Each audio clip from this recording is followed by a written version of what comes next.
দেবী ষষ্ঠীর সন্তান। কার কথা বলছে ষষ্ঠী? আমার কথা।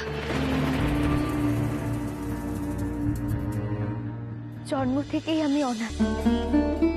আমার মা কে তা আমি জানি না, তাই মা ষষ্ঠীকেই চিরকাল আমি আমার মা হিসেবে জেনে এসেছি। মা ষষ্ঠী কোনোদিনও আমায় মায়ের অভাব বুঝতে দেয়নি, আর মাও আমাকে নিজের মেয়ে বলেই মানে।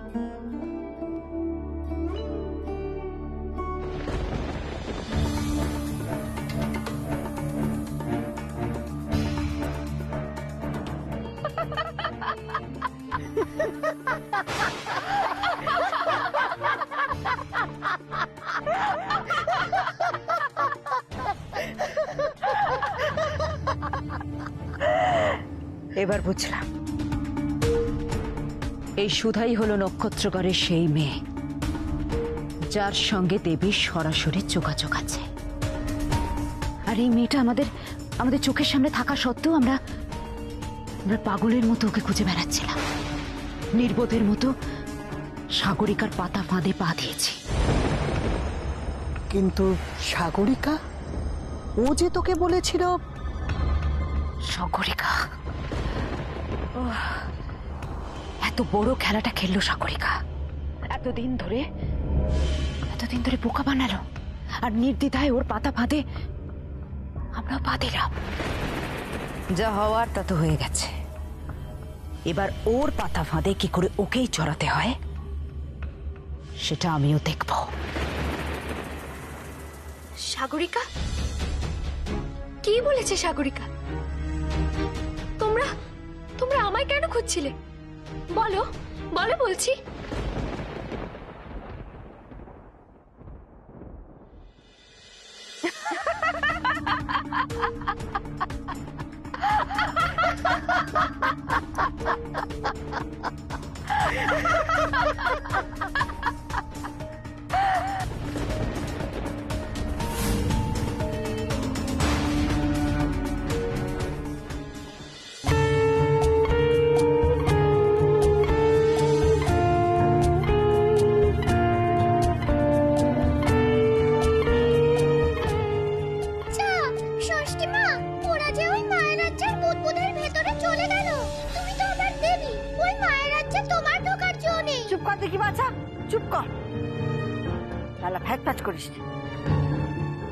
বাদরামি আর সহ্য হয় না।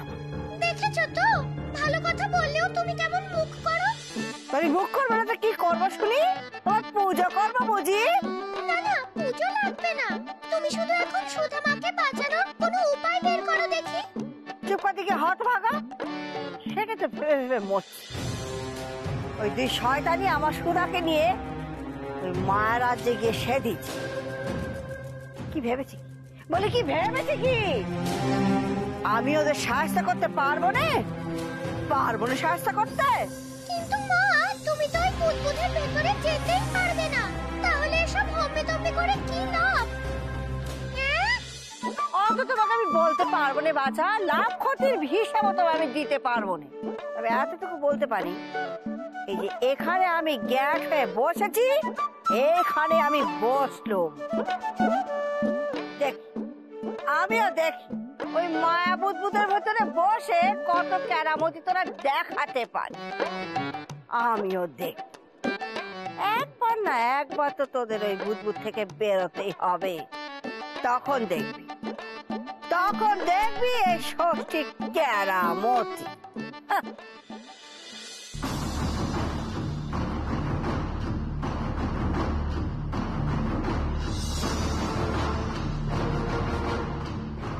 পাতাল লোকের দরজা খোলো, খুলে যাক অন্ধকার জগতের দ্বার, উন্মুক্ত হোক আমার অশুভ শক্তির নিজস্ব কেন্দ্রস্থল।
সারাদিন যা খাটাখাটুনি গেল, শরীরটা আর দিচ্ছে না, বুঝলে মায়াবতী মা।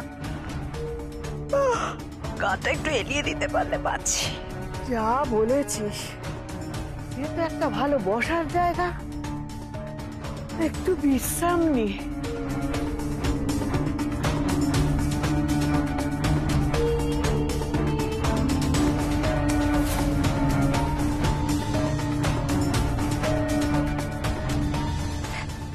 এই যে, সব প্রস্তুত, এসো তুমি একটু আয়েশ করে নাও।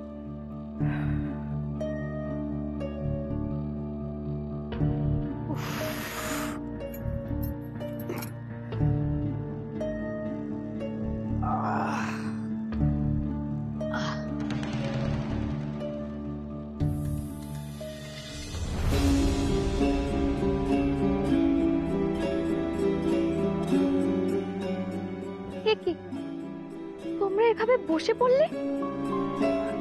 আমার কথা একটিবার শোনো, দোহাই তোমাদের, আমাকে বলে দাও হিরেমতির ফুল কোথায় আছে, কি করে উদ্ধার করবো আমি সেই ফুল? যার নামে যাক তোর হিরেমতি ফুল। এখন একটু শান্ত হয়ে বসতো, আর আমাদের একটু বিশ্রাম নিতে দে। না, আমি বসবো না, আমি কিছুতেই বসবো না। আগে তোমরা আমায় আমার হিরেমতির ফুল এনে দেবে, না হলে যে আমার ক্ষীরের ছেলেতে আমি প্রাণ দিতে পারবো না। জাহান নামে যাক তোর খোকা। তোমরা সত্যিই আমাকে সাহায্য করবে না? এতটা পাষাণ মন তোমাদের? ঠিক আছে, আমি নিজেই যাব, নিজেই যাব সেই ফুল আনতে। যে করে হোক সেই ফুল আমার চাই। বাবা, তুই নিজেই ফুল আনতে যাবি? খুব তেজ দেখছি তোর। তা কোথায় যাবি শুনি? আচ্ছা বেশ, নে তোকে যেতে দিলাম।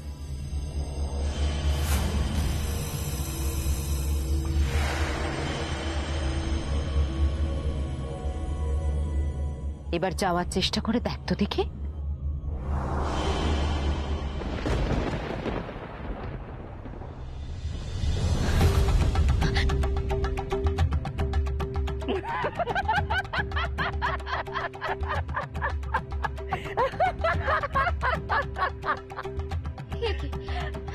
কি হলো? আমার পা নড়ছে না কেন? কি হয়েছে আমার পায়ে?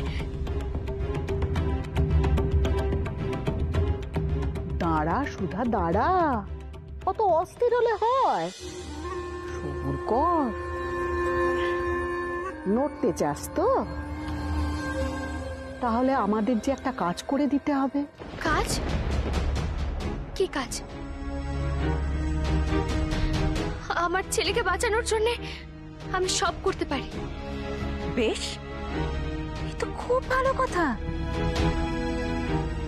তা বল দেখি সুধা, এমন কোন জাদুবিদ্যা তোর জানা আছে যার জন্য তুই স্বর্গের দেবতাকে মর্ত অব্দি নিয়ে আসতে পারিস? হ্যাঁ, তুই বর চাইতে পারিস? শিখে দে, আমাদের শিখে দে অমন জাদুবিদ্যা। জাদুবিদ্যা? আমি তো এমন কোনো জাদুবিদ্যার কথা জানি না। আলবাত জানিস, আর সেই জন্য গোটা পৃথিবী আমি তোকে তন্ন তন্ন করে খুঁজেছি। একবার, শুধু একবার তোর দেখা পাওয়ার জন্য। তুমি কি বলতে চাইছো আমি সত্যি বুঝতে পারছি না।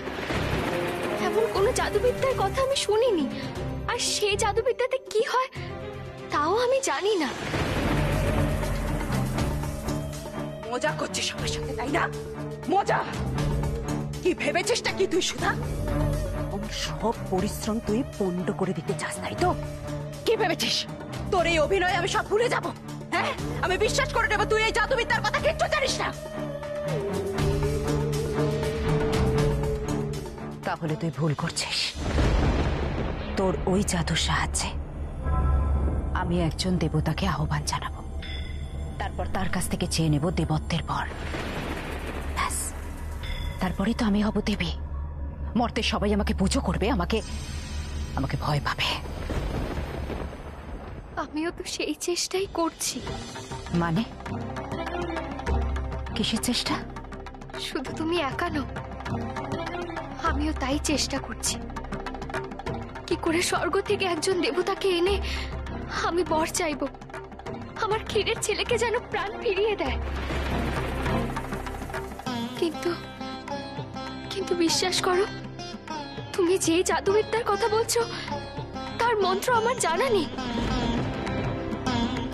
আমি শুধু জানি আমার ক্ষীরের ছেলেকে বাঁচাতে ওই হিরেমতির ফুলটা লাগবে।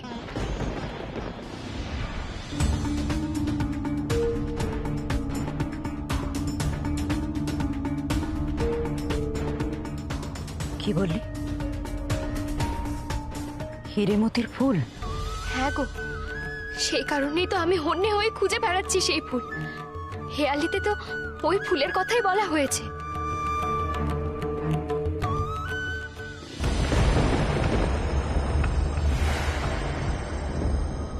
প্রলয়, প্রলয় ওই ফুল নিয়ে পালিয়েছে। প্রলয়, প্রলয়।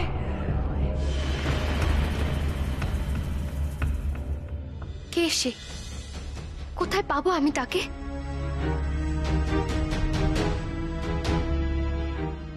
আমাকে ছেড়ে দাও, আমাকে যেতে দাও তুমি। প্রলয় যেখানেই থাকুক না কেন, আমাকে তার কাছ থেকে হিরেমতির ফুল নিয়ে আসতেই হবে।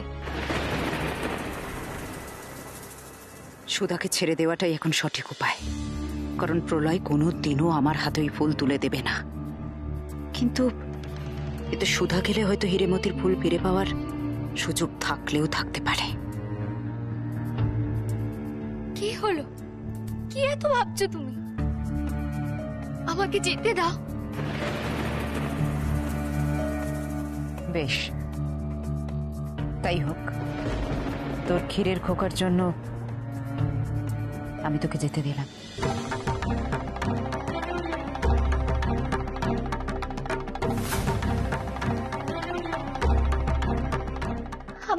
আমি এক্ষুনি যাচ্ছিস যা, কিন্তু সাবধান।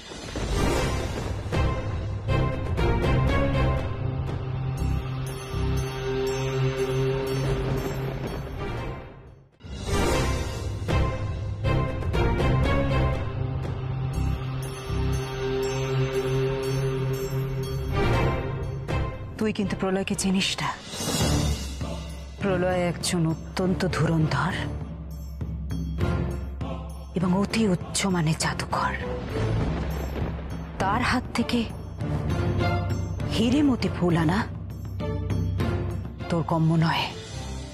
সে প্রলয় যত বড়ই জাদুকর হোক না কেন, আমি তো মা। আমার সন্তানের জন্য আমি সবকিছু করতে পারি, আর তার প্রমাণ তোমরাও নিশ্চয়ই পেয়েছো। তাই তাই একবারটি আমায় সুযোগ দিয়ে দেখোই না।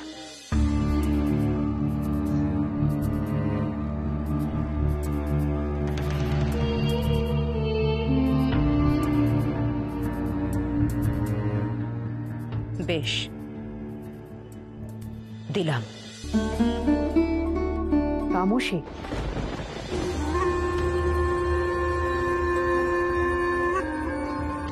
সাগরিকা, সাগরিকা সবকিছু জানা সত্ত্বেও তোকে অন্ধকারে রাখলো, তোকে ব্যবহার করলো। তুই এর কোনো প্রতিশোধ নিবি না? প্রতিশোধ নেব না মানে?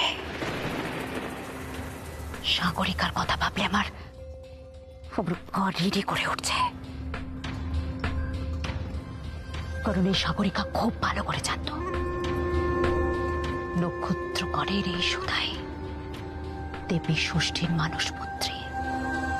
অথচ আমাকে সেই লোক খুঁজে এনে দেবে এমন টোপ দিয়ে সাগরিকা দিনের পর দিন আমার নাকে দড়ি দিয়ে ঘুরিয়েছে। আমাকে ব্যবহার করে নিজের স্বার্থ সিদ্ধি করেছে। সাগরিকা আমাকে ঠকিয়েছে, আমি ওকে ছাড়বো না। প্রতিশোধ আমি নেবই। আর সেই প্রতিশোধ নেওয়ার উপায় আমার কাছে আছে। কি মায়াবতী মা? সাগরিকাকে শায়েস্তা করার একটাই উপায় আছে। সুধার ক্ষীরের ছেলে প্রাণ ফিরে পেলেই ওই ছেলেকে নক্ষত্রগড়ের রাজার হাতে তুলে দিতে হবে। ব্যাস, তারপর ওই ছেলে হবে নক্ষত্রগড়ের ভাবী রাজা। সাগরিকা হিংসে বুক ফেটে যাবে। আর আলাদা করে কিচ্ছু করতে হবে না তামসী। যা করার সুধার ওই ক্ষীরের ছেলেই করবে। একবার শুধু ওই হিরে মতি ফুল পাওয়ার অপেক্ষায়, তারপরে খেলা যে কোন দিক দিয়ে কিভাবে ঘুরে যাবে সাগরিকা টেরটিও পাবে না। তুমি একদম ঠিক কথা বলেছো মায়াবতী মা। সাগরিকাকে নিজের চালেই নিজে চড়িয়ে কি করে ফাঁসাতে হয়। এবার আমিও দেখব তমসের সঙ্গে চালাকি। এর দাম তোকে দিতেই হবে, কি বলো?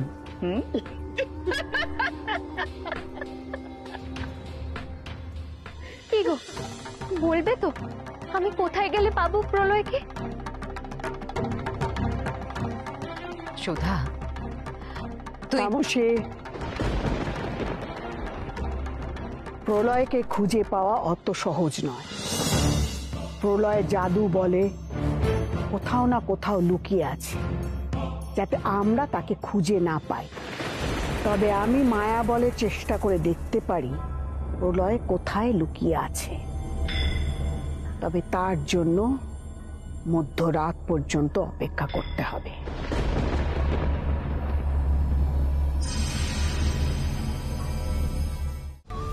আমার একটা অনুরোধ ছিল, দয়া করে একটু শুনবে? তোর আবার কি অনুরোধ? দয়া করে একটিবারের জন্য আমার যুবরাজকে মানুষ করে দাও। আমি আমি কথা দিচ্ছি, আমরা কোনো রকম চালাকি করব না।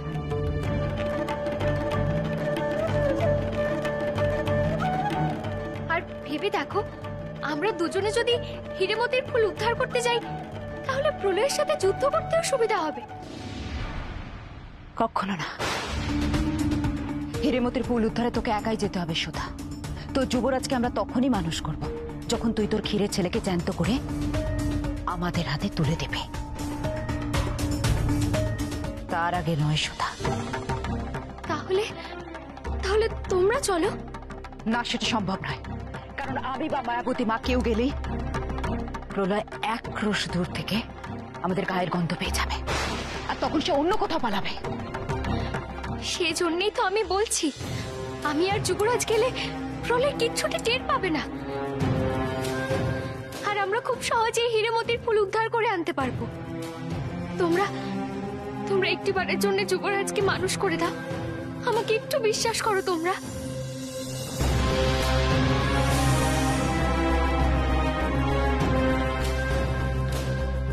কি বললি? বিশ্বাস? তোর মনে হয় সুধা আমি আর কাউকে কখনো বিশ্বাস করতে পারবো? তাই অকারণে এসব অনুরোধ করে কোনো লাভ নেই। প্রলয়ের ডেরা থেকে তোকে নিজে গিয়ে হিরেমতি ফুল আনতে হবে। আর জামিন হিসেবে তোর ক্ষীরের ছেলে আর যুবরাজ তো রইলই এই মায়ার আছে।